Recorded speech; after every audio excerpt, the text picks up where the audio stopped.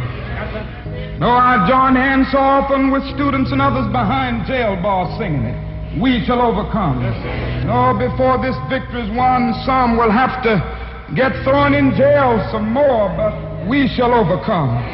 Don't worry about us. Before the victory is won, some of us will lose jobs, but we shall overcome. Free our children from a permanent psychological death, then nothing shall be more redemptive. We shall overcome. Before the victory is won, some will be misunderstood and called bad names and dismissed as rabble-rousers and agitators, but we shall overcome. And I'll tell you why. We shall overcome because the arc of the moral universe is long, but it bends toward justice.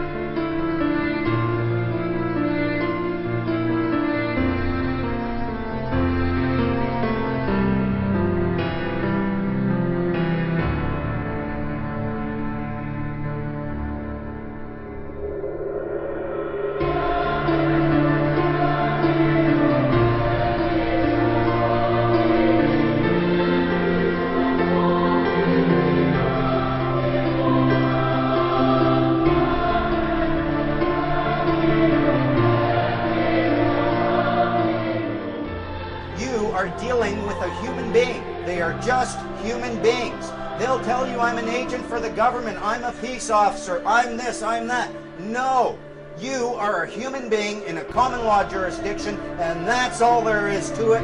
That's first and foremost, and I'm not forgetting that. Yes, you can affect them.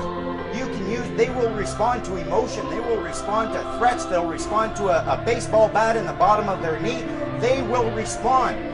They will also respond to love, compassion, and truth. Don't look at them as anything more than simply a human being using a tool. And the tool that they are using is words. All they are words. The government is just composed of human beings using words. Take away the human beings, you don't have a government. Take away the words, you don't have a government. You need those two things in order for anyone to come up to you and claim any level of authority over you. If someone comes up to you and points to a body of words and says, this body of words gives me authority over you, and you say, really? What does that word right there mean? And they say, I don't know. What just happened to their authority? Gone. They have to know what the words in their own mandates mean. Statutes are not laws. If you look it up, you'll find that the definition of a statute is a legislated rule of society given the force of law. It's a law, it's a rule that has the force of law within a structured society because somebody gave it that force. Remember, we're all equal here.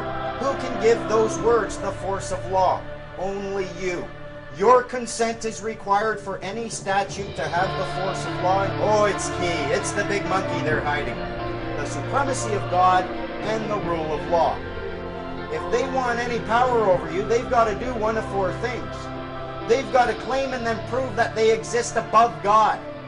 They've got to claim and then prove they are God.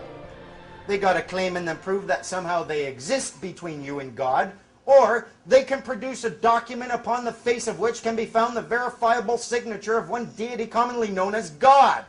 And if they can't do that, they have no claim to power.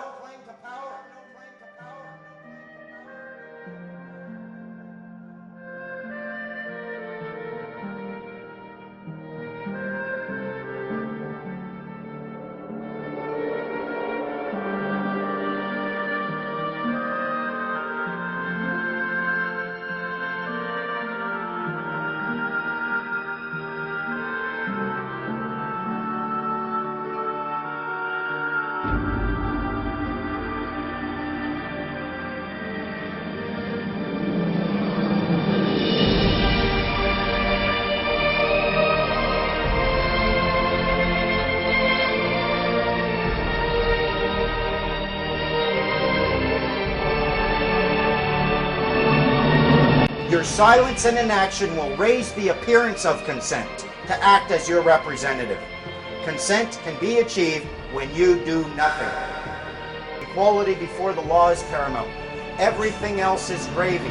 No matter who you're dealing with, government agents, police officers, judges, we're all human beings in a common law jurisdiction.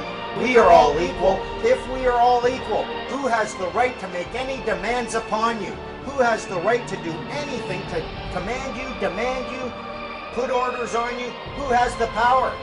No one. We're in a common law jurisdiction. We can establish any right we want by claiming that that right exists. I can claim the right to poke you right in the eye.